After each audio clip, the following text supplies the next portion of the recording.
you.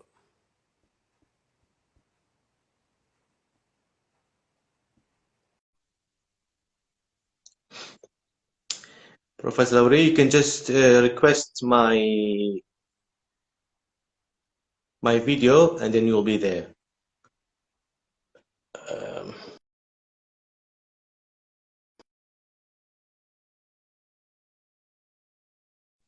I think there seems to be a problem. Professor Lauri cannot join my Instagram. Can you please be patient for a while until I'll fix this one? Thank you very much.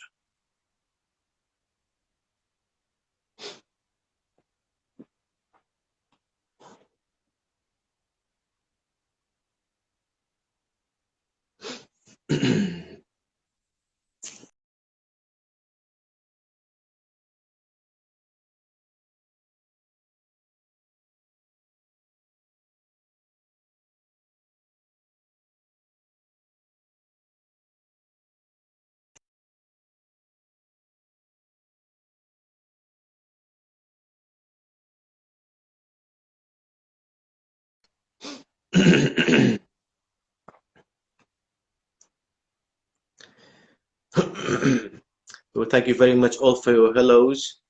And Professor Scheyer, she's a professor at the State of California University. She has published several books and with some other articles. So she will join us soon, hopefully.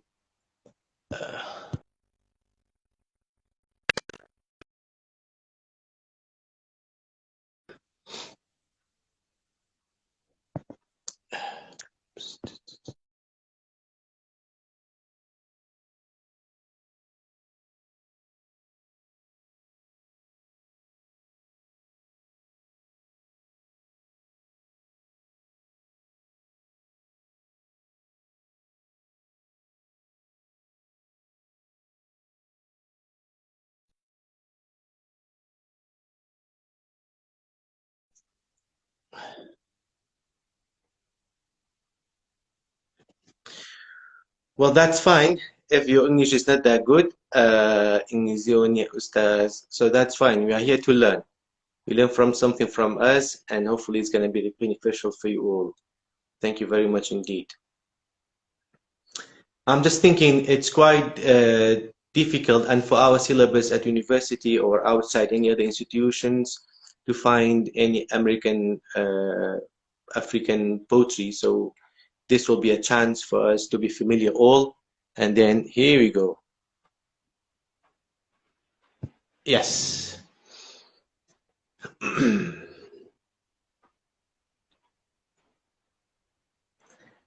will be a chance to be familiar with some of the American African poets, and the poetry are quite amazing. They're full of images, ideas. They stand against the whole universe in terms of ideas. Now I'm going with Professor Lauri Scheyer.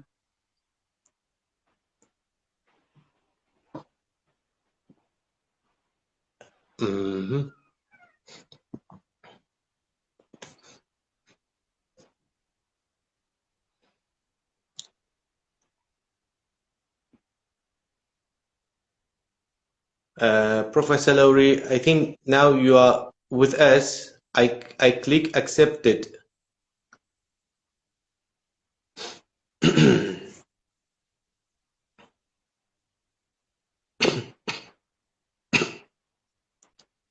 If you, thank you for all saying hi. Thank you very much indeed. Thank you very much all.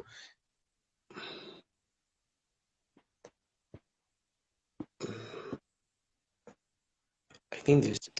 Professor Lauri, I think now with us. I click thank you very much, Professor Lauri.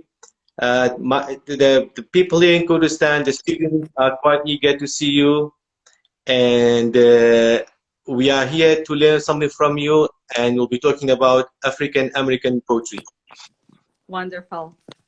So I'm there, I'm with you. It looked like my computer wouldn't work, but my phone has worked. So I'm on my little phone talking to all of you, and you can see me and hear me? They can see you all, and we are very happy to see you. You look amazing, and thank you very much for being here. hello from Kurdistan and being with us tonight. Thank you very much for your time. It's my absolute pleasure. So shall I begin, or shall we have some conversation first? Shall I begin? You can go ahead. I already talked about you, and the students are my friends. They all know you. So thank you very much. Wonderful. It's my pleasure and honor to be here. I'd like to thank your dear professor, Dr. Kareem, for inviting me to speak with you today. Let's see if I can get my phone propped up so you can see me and I can have my hands free. Sure. How's that? Does that work all right? Good. Thank you very much. Wonderful. When he was studying for his doctorate, Dr. Kareem was one of the most devoted, engaging, and talented students I have ever taught. I'd like to tell you, as his students, that you are most fortunate to have such a dedicated, skillful, and knowledgeable writer, scholar, and translator as your teacher. Through his kindness, I am sincerely honored to have the opportunity to meet with you today from the United States. My plan is to discuss our announced topic, and then I hope we will also have time for questions and conversation. It's my pleasure to answer any questions that you might have about America, about literature, culture, your studies, or poetry. I'm here to be helpful to you in any way that I can. Thank you very much. Oh, it's my honor. I would do anything for Dr. Kareem. Since your professor has specifically requested that I discuss Audre Lorde and Walt Whitman, I'm going to focus on those two icons of American critical and creative thinking. One, a white man from the 19th century, one, a Black woman from the 20th century, who offer us such an interesting and illuminating comparison. So thank you to Dr. Kareem for providing me with my topic. Thank you very much. Oh, well, thank you. So as you all know from my title now, my subject today is what we call lyric poetry, which means poetry that we think of as being brief, musical, and personal. We're also going to discuss the role that lyric poetry can play in the modern world, how critical thinking enables us to better appreciate the impact of poetry today, and some diverse and contrasting ways that we can imagine American poetry, including the importance of poetry written by Americans whose ancestry is based in Africa. Lyric poetry is an ancient art form, and there have been many definitions and understandings of this old and revered literary genre throughout history.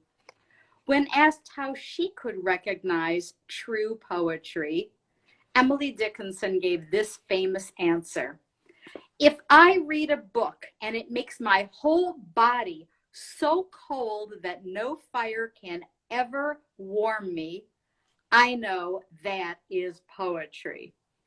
In case you sometimes find yourselves frustrated or baffled to get at the meaning of some poems, even if you feel their impact, we have a quotation from T.S. Eliot, who said, "Genuine poetry can communicate before it is understood." According to Dante, poetry meant things that are true expressed in words that are beautiful. And in another famous definition, according to Samuel Taylor Coleridge, a famous romantic poet, poetry is the best words in the best order. And in a powerful definition from one of the greatest of the African American poets, Gwendolyn Brooks said, "Poetry is life distilled." In my view, poetry operates on two axes. There are features that transcend time and place and speak eternally for the whole human experience. And then there are features that make poetry a truthful reflection of the time and place in which it was created. Critical theory enables us to articulate an interpretive perspective of a poem. In my view, the best application of critical theory combines the world of the poet, the world of the poem, and the world of the critic, and that means you. In my own application of critical theory, I use many different methods to try to best suit each poem that I'm analyzing. So at various times, I use feminist criticism or gender criticism or Marxist theory, post-colonialism, post-structuralism, postmodernism, eco-criticism, intersectionality, critical race theory, Pan-Africanism, diaspora studies, and many others. And I encourage you also to seek out the best criticism that suits your own personality, your own philosophy of life and art, and that also relates to the poem that you're discussing. So that means I think it's a great strength for you to be comfortable with several different theoretical approaches that you have the opportunity to apply. As you'll see from two poems that we're going to discuss today, one by Whitman and one by Lorde, these are two poets whose worldviews have some radical differences. So using different theoretical approaches will be most helpful in comparing them. For some people, poetry is just a decorative artifact, like a pretty bowl or a nice painting on the wall, an attractive and undemanding use of language to reinforce the comfortable values of the power structures of a society. But for other people, poetry is the opposite. Poetry is seen as a political force to challenge those status quo values and even the wrongdoings of people in power. It's a true and well-established idea that African American poetry has always been a political force because it needed to be.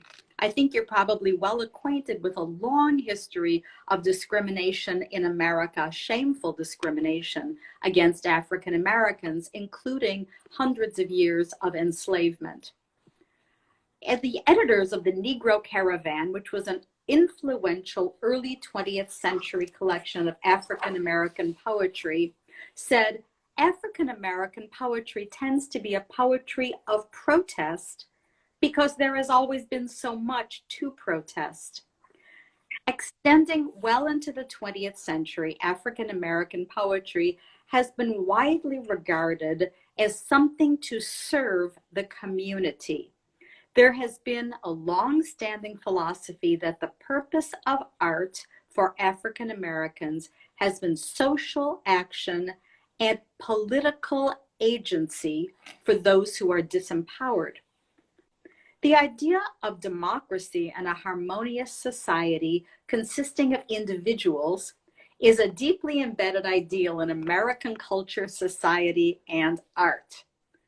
Walt Whitman had a glowing vision of America as a community where every individual is respected and valued, where everyone sings together in peace, brotherhood, and sisterhood across any divisions of class, race, sex, religion, or profession. Would Whitman's vision of a harmonious society for everyone be the same philosophical and aesthetic perspective as in Audre Lorde's poem, Power? Let's look at the two poems that I shared with Dr. Kareem to pass on to you. For You, O Democracy by Walt Whitman, written in 1892, and Power, written by Audre Lorde in 1978. Let's start with the Whitman poem. For you, O democracy, come, I will make the continent indissoluble. I will make the most splendid race the sun ever shone upon. I will make divine magnetic lands with the love of comrades, with the lifelong love of comrades. I will plant companionship thick as trees along all the rivers of America and along the shores of the Great Lakes and all over the prairies. I will make inseparable cities with their arms about each other's necks.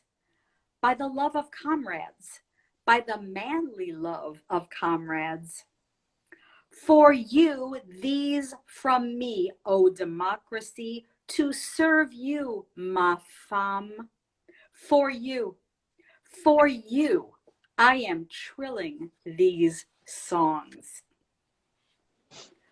For Whitman, all races become one race, as we see in line 2 of stanza 1, where he says, the most splendid race the sun ever shone upon. This line is quite interesting for our comparison, for Whitman seems to be suggesting that race is an inclusive, non-differentiating, all-encompassing unity comprised of everyone who serves democracy. In his poem, we notice no black, no white, no divisions between men or women, no tensions, no problems anywhere in this poem. Democracy is a female muse figure. He addresses democracy as ma femme, my woman, and she is served by manly love of comrades, with the servants of the female democracy described as male, which would have represented the values of Whitman's 19th century era. In Whitman's Ode to Democracy, his role as a poet seems to be to create songs to serve and extol this socio-cultural principle of the highest human order, the democratic form of government. In that sense, Whitman's view of poetry and the poet is one of social and political efficacy. Let's consider the terms and the worldview of this poem, which is essentially a song of praise and commitment by the poet, the poem, and calling for everyone to serve this most perfect and most natural form of government. And I can see the question, isn't this a political poem? It is definitely a political poem. Great question. We notice the references in stanza 2 to both cities and nature. Whitman refers to rivers, trees, lakes, suns, and prairies. The diction used by Whitman includes the terms indissoluble, splendid, divine, magnetic, love, comrades, companionship, serve, and inseparable. The repetition of I will make and I will plant can be read as a statement of this poet's power to bring democracy to fruition as an act of willing servitude, as we see in that interesting closing couplet, which we also call an envoy or a turn in this quasi-sonnet. It's 12 lines, suggests a sonnet, but not quite. It's like a sonnet with a twist. And that interesting last line, for you, directed to democracy, I am trilling these songs. This poem is for democracy. This poem is dedicated to a principle. For Whitman, who is one of the favorite poets of your professor, the mission of poetry is, quote, to put a person, a human being, myself, in the latter half of the 19th century in America, freely, fully, and truly on record. And I'll read that again. So this is Whitman's point of view about poetry. Poetry, according to Whitman, is to put a person, a human being, myself, Walt Whitman, in the latter half of the 19th century in America, freely, fully, and truly on record. And that makes an assumption that such a goal, in fact, is possible. So let's compare that very optimistic and confident view of the goal of poetry and the role and capability of the poet with a similar self-statement of Audre Lorde and the way Audre Lorde saw herself as a poet and as a person in the mid-20th century in America, 100 years after Whitman. So Audre Lorde wrote, quote, "I am a Negro, woman, and a poet. All three things stand outside the realm of choice." So we have the statement from Whitman that seems to suggest he has all the power in the world. He's got all the choice in the world, compared to Lorde saying Negro, woman, poet, all of which are beyond her ability to choose. There's something that were imposed on her or forced on her. So for Whitman, his view of himself as a poet was inclusive, expansive, and confident. He can speak for all of us because he's speaking for himself, and he relates to all of us. Whitman makes assumptions that democracy is inclusive of everybody with a spirit of harmony, unanimity, love, and acceptance, a very beautiful vision. Whitman could view himself as a person, a human being, freely and fully on record. But for Audre Lorde, coming into a situation where African Americans could not have their poetry published anywhere near as easily as a white man like Walt Whitman, for Lorde, being herself as a human being meant particularities, separations, difference, specificity, marginalization. She's a Negro, a woman, and a poet. Audre Lorde would not have thought of herself as being capable of representing all people, all human beings, the way Walt Whitman saw himself, nor would she have been seen that way in all probability by a white male poet of the 19th century like Walt Whitman. If he had been asked, can a Black woman represent everyone, I think he would have been very startled by that very idea. For Audre Lorde, democracy, and keep in mind the vision of democracy that we have from Walt Whitman, for Lorde, democracy is discrimination, violence, divisive, exclusionary, repressive, creates a state of disempowerment. Whitman views democracy as the guiding principle of America. For Lorde, the guiding principle of America is not the application of democracy, it's power. And whoever holds the power controls the nation. So let's take a look at her poem dedicated to that principle of power. And let's see how it compares with Whitman's poem to democracy. And there are a couple of very offensive lines that I'm not going to read because sometimes we don't like to say things out loud that might cause discomfort. Power by Audre Lorde. Thank you very much. Professor, can your room is a bit dark. Can you turn on something so we can see your... Better? Now is better. Thank you very much. Thank you. How's that? I really am here. Better? It is better. I know it's a complicated issue, but I think now it's better. Okay. Okay, so I can see clearly.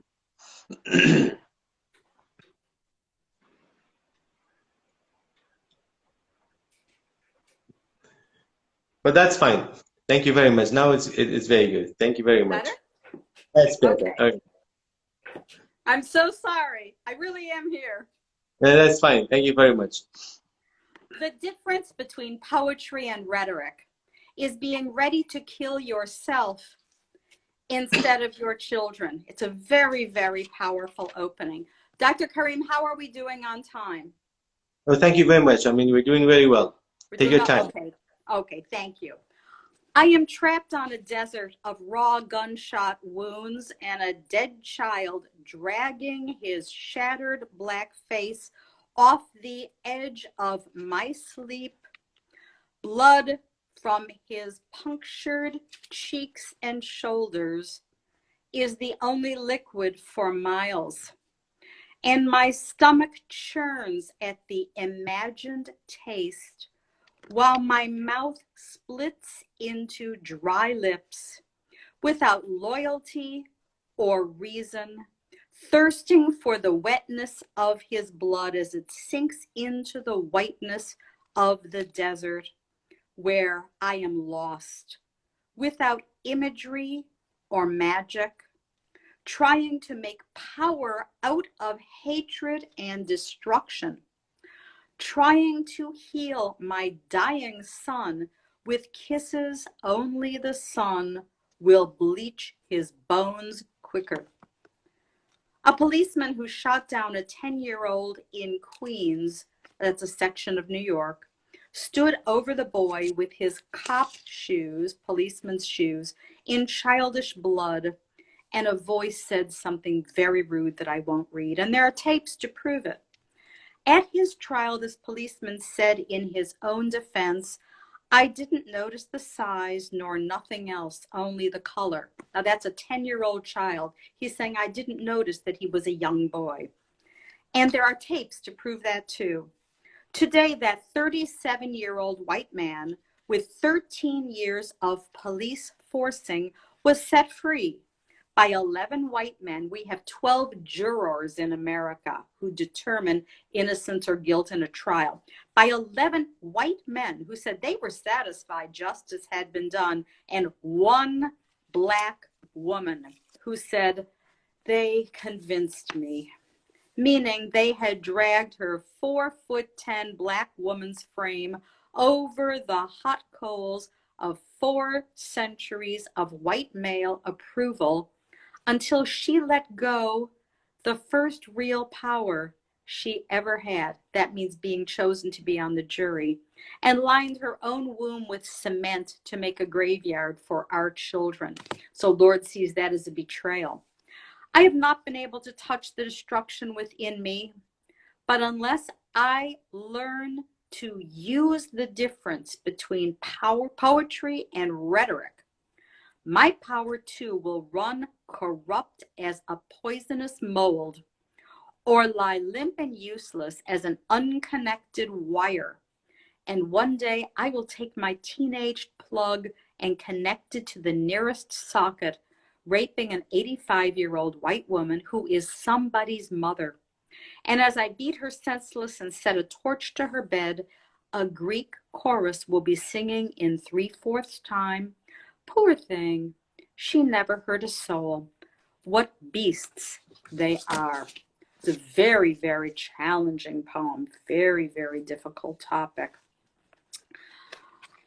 In her 1984 essay from her book Sister Outsider, Audre Lorde wrote the following: "Those of us who stand outside the circle of this society's definition of acceptable women, those of us who have been forged in the crucibles of difference, those of us who are poor, who are lesbians, who are black, who are older, know that survival is not an academic skill. It is learning how to take our differences and make them strengths." This is a very famous sentence coming up. "For the master's tools will never dismantle the master's house. They may allow us temporarily to beat him at his own game, but they will never enable us to bring about genuine change. And this fact is only threatening to those women who still define the master's house as their only source of support." So in Lorde's view, the problem is women who still accept patriarchal or masculine authority as dictating their identities, dictating what should be acceptable to them and their lives. So let's look at the imagery and diction of Audre Lorde's poem compared to Walt Whitman's. And we already saw how very positive the diction is of Whitman's poem to democracy. Lorde uses the terms kill, gunshot wounds, trapped, dead, shattered, blood, punctured, churns, splits, hatred, destruction, dying, shot, die, forcing, graveyard, destruction, poisonous, beat, senseless, and raping. So quite a different poetic landscape is being presented to us in Lorde compared to Whitman.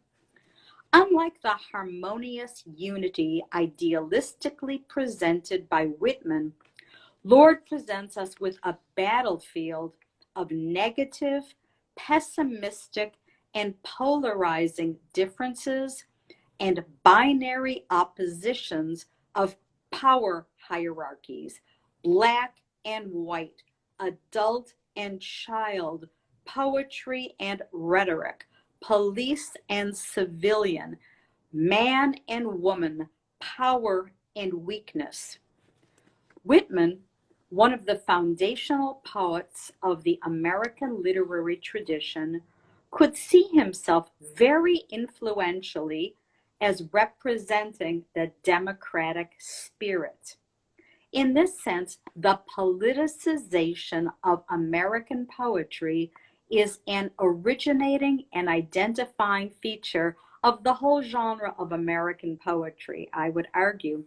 But in contrast, Audre Lorde represents the downtrodden, the disempowered, in a poem that is a bitter and ironic tribute to who and what is in power in American society. These are both intensely American poems, but very different views of what America is and how it operates.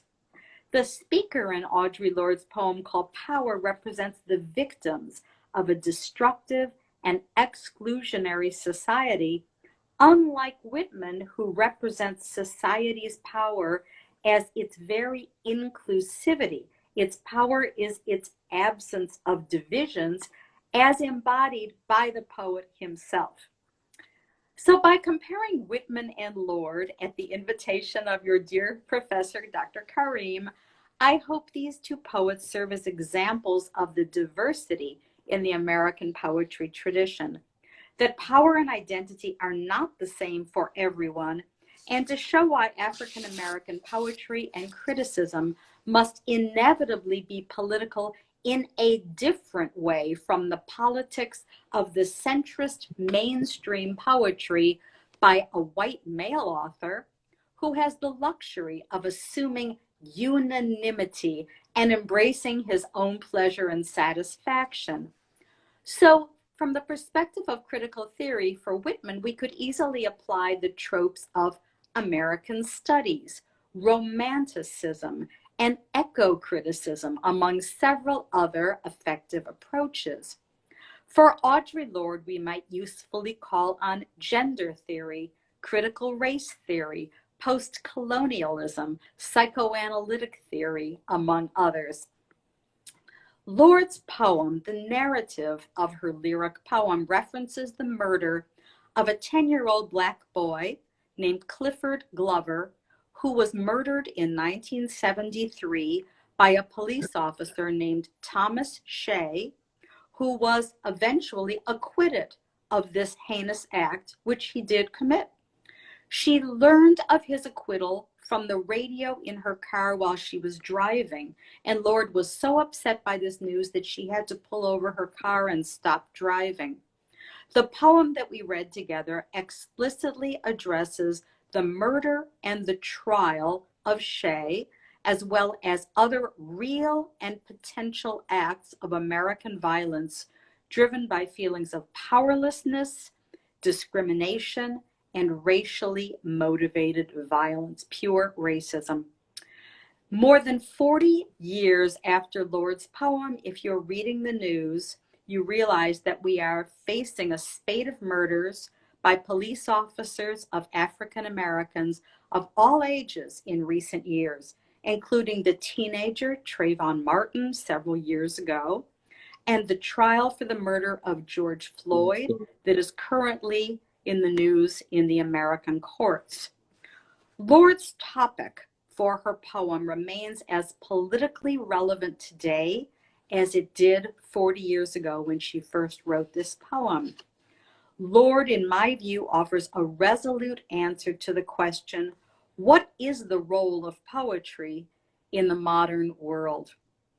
Poetry, true poetry, refuses to be pacified. It insists on pointing to social ills that are intolerable and that demand resolution. Now, I'm hoping that we can have some time for dialogue and conversation about these poems, American poetry, or anything of interest to you. And I thank you so much again to Dr. Kareem for inviting me and to all of you for so kindly listening. Thank you very much, Professor Lauri. It was very interesting. Thank you very much for the lovely analysis discussion about these two lovely poets. Now, I would like to say 2 points. First of all, the reason behind choosing that topic for my students and for my fellow friends and fans on my page is that because I would like also to indulge with some American poets, especially African American poetry, in both ways. They can also translate some of the poems, and I'm sure we have some talented translator. They can write the poems. That's number one. And secondly, for those people who study now they're students, they study the master or the PhD, they can choose one of these African American poets, and then they can write their own research paper on that one too. Back to, I would like to say something about your discussion. This is only an Instagram, so we have to talk and have a dialogue together, because hopefully in the future maybe we can have a Zoom so that all the students can talk and they ask the questions. But I'm sure they are really eager to listen to you and learn something from you. And hopefully it's going to be beneficial for all of them. We are very delighted. Thank you very much again, Professor Lauri from US. Back to talking about social changes in terms of literature, in terms of, let's say, very specifically poetry. I mean, choosing Walt Whitman as a white one, I mean, because he had influence on people generally, especially academic people. And as you can see in T.S. Eliot, as we can see with the Ezra Pound, later on, they all had their own influence from Walt Whitman. And the way they change the perspective and they have their own impact on American literature, and later on spreading their messages. What quite interesting to me is that Walt Whitman, and as you mentioned also, especially in Leaves of the Grass, that's the collection of his poems, he focuses on specifically on the world of individualism. And that's why for some critics and for some other people, they regard Walt Whitman as an egoist. I mean, he's as talking about self-centered, because everything is with I, with my, with stuff like this. But that's fine, because whatever that critics like to deliver that message is, still Walt Whitman is Walt Whitman, and that's what right now in 20th centuries we've been talking about his poems and poetry. But to me, the messages that he tried to convey is very powerful in a way that so many followers produce right after him. There's so many people that they astonished by the way they write, they deliver the messages. That collection from Leaves of the Grass, that's one of the masterpieces I've ever read. I've read, and then talking about amazing patient spider, talking about his soul, the connection with the spider, and the whole universe around him. It's quite, for me, it's different. You can see that poet is trying to find his own path to deliver a message to other people through plants, through symbolism, through grasses, and some other stuff. And then on the other side, when I've chosen Audre Lorde, well, I'm sure she's my favorite, by the way, and she's of course a feminist, she's black, and at the same time, she has her own reflection towards African American poetry. Of course, she suffered from her sickness, from her poetry, from her criticism, and even it seems that from that poem you've just read, it seems that she suffered also from being beaten by even police, by I don't know some other white people, because when we are talking about back to enslavement in America. So my point is, Audre Lorde also tries to give that message to other people in terms of race, in terms of color, in terms of the a message in which we can all share the social changes. Um, I have read one of her poems. It's a woman speaks.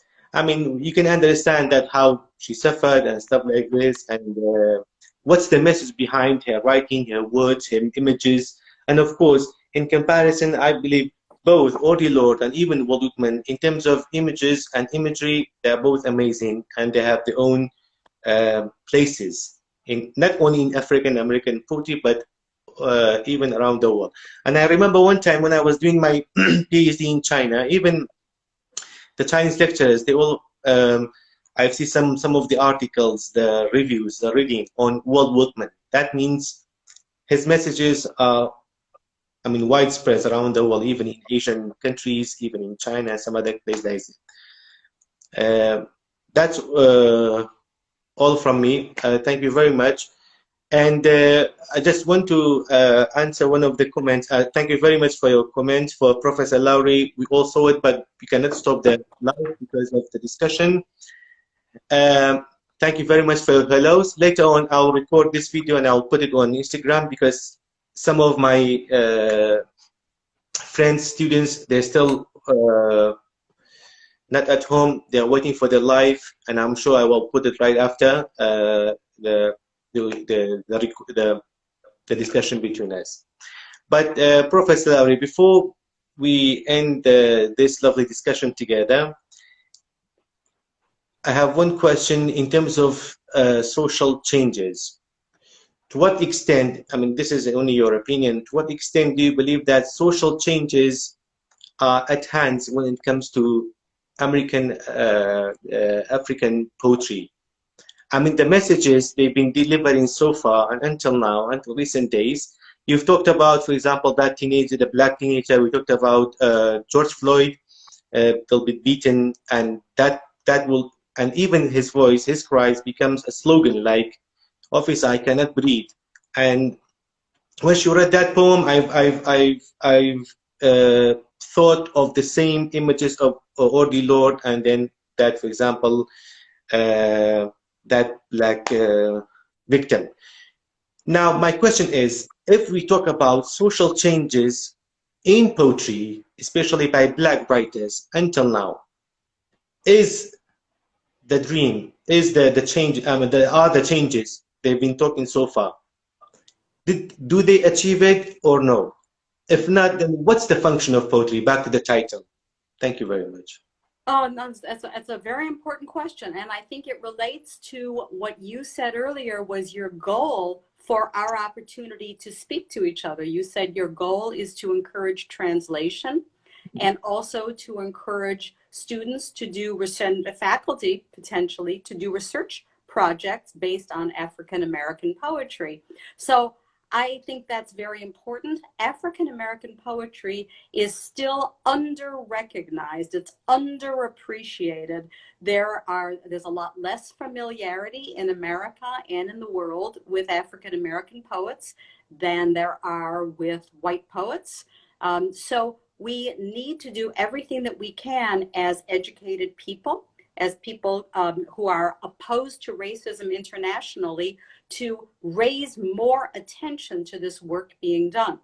I believe that art is relentless, that it must be relentless, but I don't think a battle ever gets won. I think racism is a battle that is rooted, sadly, in the human soul. We've seen too many examples in cultures throughout the world of one group oppressing another group. So My feeling is that in America specifically, progress has been made. I think there's more awareness, more revelation. Sometimes it comes through technology, that people can record things and place them on social media that would have gone hidden in the past, and that's a very good thing.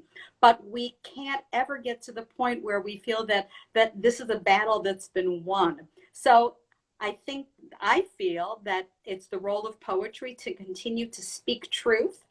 It cannot be compromising. It does make a difference, and yet the progress is slow. So I think things are better than they used to be, but this is far from a battle that's been won. But thank you very much. It's very interesting. Thank you very much. Professor Lauri, thank you very much for your time, and I'm sure you missed your lunch, didn't you? Because now it's lunchtime in Chicago.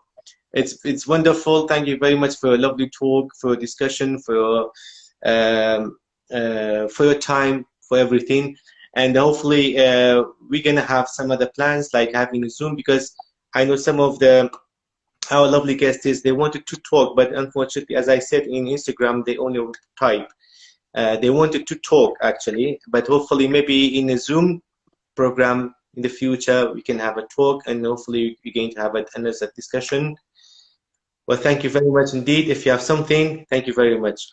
I would love to do that, and let's please do it. I know that my American students would love to meet the students in Kurdistan. My Chinese students also would. So I would welcome the opportunity for more dialogue through Zoom. And I send you my great affection and respect. It's Kurdish New Year, is that correct? Yes, yes. So I wish you all, what would I say to wish you a happy Kurdish New Year? That's what you said, in Kurdish or in English? Okay, I wish you all a happy Kurdish New Year. It's a great honor to you, and I hope it's the beginning of more conversation, and my great respect to you, Dr. Kareem. Thank you very much, Professor. Have a good time. Thank you very much. Thank you. Thank you.